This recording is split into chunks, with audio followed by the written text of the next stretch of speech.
हर रात की तरह आज भी मैं देर रात घर पहुंचा। हमेशा से कोई भी गलत आदत न होने के कारण कॉलोनी में कोई भी मुझे देर रात आने पर गलत नजरों से नहीं देखता था। मैं हमेशा इस बात को लेकर गर्व करता कि लोग अपने बच्चों को मेरी उपलब्धियों का उदाहरण देकर अच्छा पढ़ने लिखने की सलाह देते हैं। खैर, यही सब सोचते हुए मैंने अपनी चाबी से घर का दरवाजा खोला। हालांकि मुझे पता था कि जब तक मैं घर नहीं पहुंचता तब तक दीप्ति को नींद नहीं आती थी, पर मैं अपने 5 साल के बेटे चिंटू को नींद से नहीं जगाना चाहता था। दरवाजे की हल्की सी आहट पाकर दीप्ति हमेशा की तरह कमरे से बाहर आई। तब तक मैं मुंह हाथ धोने बाथरूम की तरफ जा चुका था और हमेशा की तरह दीप्ति खाना गर्म करने किचन में चली गई। हर रोज ऐसा ही होता था। सुबह घर से निकलने के बाद हमारी मुलाकात रात को खाने पर ही होती थी।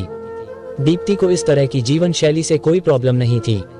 एक हाई क्लास सोसाइटी में अपनी साख बनाने के लिए हर किसी को इस हद तक की मेहनत करनी ही पड़ती थी।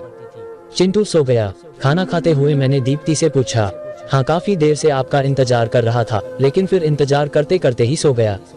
दीप्ति ने शिकायत भरे लहजे से कहा, लेकिन हर बार की तरह मैंने मुस्कुराकर बात को टाल दिया। अगली सुबह रात को देर से सोने के कारण हर रोज मैं सुबह देर से ही उठता था, लेकिन जब तक मैं उठता तब तक चिंटू स्कूल चला जाता था। चिंटू की हमेशा शिकायत रहती कि मैं उसे कभी बाहर घुमाने नहीं ले जाता और शायद इसी बात को लेकर वो मुझसे नाराज भी था। हमेशा की तरह मैंने उठकर दीप्ति को आवाज लगाई और बाथरूम में घुस गया। थोड़ी देर में ही दीप्ति नहाने के लिए गर्म पानी ले आई। तुम नहीं होती तो मेरा क्या होता। हमेशा की तरह मैंने पानी की बाल्टी लेते हुए अपना घिसा पिटा डायलॉग मारा और हमेशा की तरह ही दीप्ति मुस्कुराते हुए खाने की तैयारी करने किचन में चली गई। खैर, ऑफिस के लिए तैयार होकर जब मैं डाइनिंग टेबल पर आया तो चिंटू मुंह फुलाए बैठा था। क्या बात है जनाब, आज स्कूल नहीं गए? मैंने प्यार से चिंटू के बालों पर हाथ घुमाते हुए बोला। आज संडे है, चिंटू ने गुस्से भरी आवाज से कहा। काम की भागदौड़ में मैं यह भी भूल गया था कि आज संडे है और आज दिन में मैंने चिंटू के साथ मूवी जाने का प्रॉमिस किया था, लेकिन आज तो मुझे क्लाइंट मीटिंग के लिए ऑफिस जाना था। मुझे ऑफिस जाता देख चिंटू को अपना मूवी प्लान खतरे में पड़ता दिखाई दे रहा था और शायद इसीलिए वो मुझसे गुस्से से बात कर रहा था। पापा, आप 1 घंटे के कितने पैसे कमा लेते हो? अचानक चिंटू ने पूछा। चिंटू ने पहले कभी इस रवैये से मुझसे बात नहीं की थी, शायद गुस्से में उसने ऐसा कह दिया। लगभग 1000 रुपए। मैंने कहा, क्या आप मुझे 500 रुपए उधार दे सकते हो? चिंटू ने कहा, लेकिन तुम्हें पैसे क्यों चाहिए? मैंने थोड़ा गंभीर होते हुए पूछा।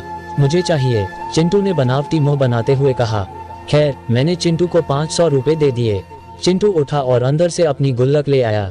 चिंटू ने अपनी गुल्लक से 500 रुपए निकालकर 1000 रुपए मेरे हाथ में रखते हुए कहा, क्या आप कल मुझे आपका 1 घंटा दे सकते हैं? मुझे आपके साथ बैठकर खाना खाना है। बहुत बिगाड़ रखा है तुम्हारी मम्मी ने तुम्हें।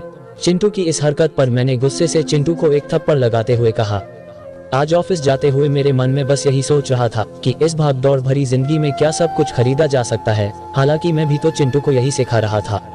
इस कहानी से हमें यह सीख मिलती है कि इस भागदौड़ भरी जिंदगी में पैसा कमाने की चाह में हम परिवार को समय देना ही भूल जाते हैं। जिंदगी में सबके बीच में तालमेल बिठाकर चलना ही समझदारी है।